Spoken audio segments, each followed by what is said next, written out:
गांव के एक साधारण परिवार में अनिल नाम का युवक रहता था। वह पढ़ाई लिखाई में ठीक ठाक था, लेकिन पैसों और आदतों में लापरवाह था। अक्सर जेब में मिले सिक्के तुरंत खर्च कर देता, भगवान के मंदिर से मिला प्रसाद दोस्तों को दे देता या यूं ही फेंक देता। माँ कई बार समझाती, बेटा जीवन में छोटे छोटे नियम भी बहुत मायने रखते हैं, पर अनिल को ये बातें साधारण लगती। एक दिन उसकी दादी ने उसे अपने पास बुलाया और कहा, बेटा ये 6 बातें अगर समझ लेगा तो तेरा जीवन बदल जाएगा। 1. जो प्रसाद मिले उसे खुद खाया कर। दादी बोली, भगवान का दिया प्रसाद कभी भी दूसरों को देकर अपना भाग्य मत बांट, इसे खुद ग्रहण कर, यही आशीर्वाद है। अनिल को याद आया कि वह अक्सर प्रसाद दोस्तों में बांट देता था। अब उसने निश्चय किया कि प्रसाद को सम्मान से खुद ही ग्रहण करेगा। 2. अचानक कोई नोट या सिक्का मिल जाए तो तुरंत खर्च मत करना। एक बार अनिल को सड़क पर 50 रुपये का नोट मिला।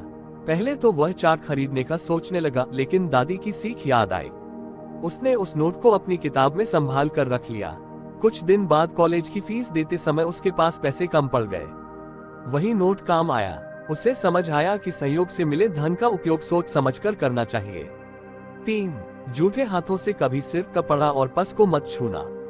दादी ने समझाया, सिर में माँ बाप का आशीर्वाद और विचारों की शक्ति बसती है, कपड़े इंसान की पहचान है और पस में लक्ष्मी का वास है। झूठे हाथ से इनका अपमान मत करना।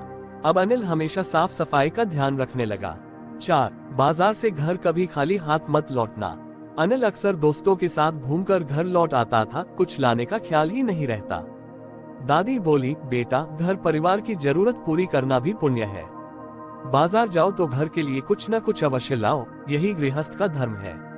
अब वह जब भी लौटता, माँ के लिए फल, बहन के लिए पेंसिल या घर के लिए नमक तेल जैसा सामान ले ही आता। 5. जितना हो सके गरीब और भूखे प्यासे लोगों की मदद करना। एक दिन मंदिर के बाहर एक बूढ़ा भूखा बैठा था। अनिल ने दादी की बात याद कर उसे प्रसाद और पानी दिया। उस बूढ़े की आंखों से आंसू झर गए और उसने आशीर्वाद दिया। उस दिन अनिल ने दान और करुणा की शक्ति को अनुभव किया। 6. पस में पैसों से अधिक खर्चों की पर्चियां और बिल मत रखना। अनिल की आदत थी कि पस में पुराने टिकट, बिजली के बिल की रसीदें और कागज भर लेता। दादी ने कहा, पस लक्ष्मी का घर है, इसमें नकारात्मक वस्तुएं मत रखो। जितना साफ सुथरा रहेगा उतना धन टिकेगा। अनिल ने पस से सब फालतू कागज निकाल दिए। धीरे धीरे उसके खर्च कम होने लगे और बचत बढ़ने लगी। कुछ ही महीनों में अनिल का जीवन बदल गया। अब वह अधिक संयमी, मददगार और समझदार हो गया था। लोग कहते, पहले वाला अनिल कहाँ चला गया?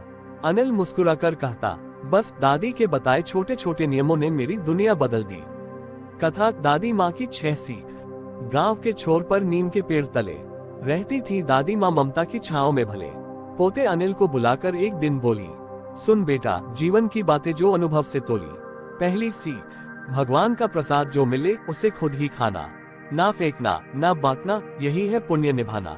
ये आशीर्वाद है, वरदान का प्याला है, इसे ग्रहण करने से जीवन उजाला है। दूसरी सीख, राह में मिले सिक्के नोट को तुरंत मत उड़ाना। संयोग से मिला धन सोच समझकर अपनाना, वो तेरा सहारा बने कठिनाई की घड़ी में। संजो कर रखना, यही काम आएगा बड़ी में। तीसरी सीख, झूठे हाथों से मत छूना सिर, कपड़ा और पस, ये तीनों पावन है, मानो लक्ष्मी का घर। साफ सफाई से ही होता भाग्य प्रबल, अव्यवस्था से होता धन दौलत का विकल। चौथी सीख, बाजार से घर खाली हाथ लौटना मत। गृहस्थ का कर्तव्य है छोटा ही सही कुछ लाना मत। फल हो, नमक हो या बहन के लिए पेंसिल, घर का सम्मान इसी में है, बेटा ध्यान रखना दिल। पांचवी सीख, भूखे प्यासे गरीब की जितना हो सके मदद करना। दान ही सबसे बड़ा धर्म है, इसे सदा याद रखना। दुआओं की कीमत सिक्कों से बढ़ जाती है, नेकी की गूंज सदा अमर रह जाती है। छठवीं सीख, पस में पैसे से ज्यादा मत रखना फालतू पर्चियां, लक्ष्मी का अपमान है वो बेकार की कतरनियां। जहां स्वच्छता होगी वहीं धन टिकेगा, फिजूल का बोझ हटेगा तो सुख बढ़ेगा। दादी की बातें मोती सी चमकी। अनिल ने सीखा और आदतें सब थमी। धीरे धीरे बदला उसका जीवन, हर कदम पर मिली उसे सफलता और साधन।